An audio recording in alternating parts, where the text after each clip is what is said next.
बाहेरून महागाचा आटा विकत घेण्यापेक्षा घरच्या घरी बनवा पौष्टिक मल्टीग्रेन आटा. नमस्कार. आज आपण पाहणार आहोत घरच्या घरी अतिशय पौष्टिक आणि शुद्ध मल्टीग्रेन आटा कसा बनवायचा.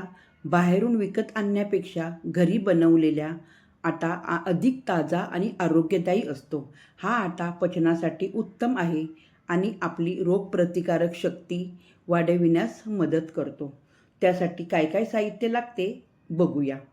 गहू 2 किलो, चना डाळ 100 ग्रॅम, सोयाबीन 100 ग्रॅम, मका 100 ग्रॅम, ओट्स 100 ग्रॅम, नाचणी 50 ग्रॅम आणि हवाबंद डबा. आता स्टेप बाय स्टेप कृती सांगते. भाजून घेण्याचे साहित्य. आता एका कढईमध्ये मका, चना डाळ, सोयाबीन आणि नाचणी हलकी गरम करून भाजून घ्या. खूप जास्त भाजू नका, फक्त हलका खमंगपणा येईपर्यंत गरम करा. गव्हाचे पीठ आणि ओट्स भाजण्याची गरज नाही.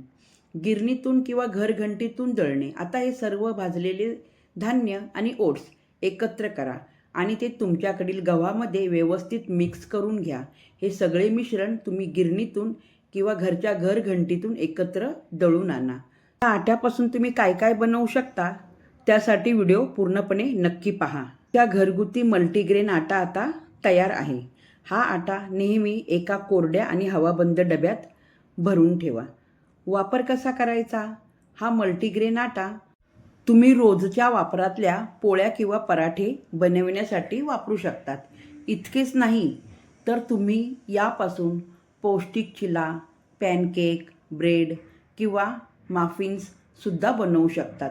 ही माहिती तुमच्यासाठी उपयुक्त आहे की नाही मला कमेंट्स करून नक्की सांगा आणि मदतीची गरज असल्यास नक्की सांगा.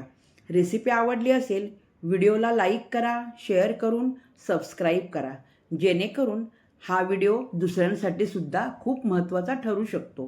पुन्हा भेटूया. तोपर्यंत तुम्हाला सर्वांना माझा नमस्कार.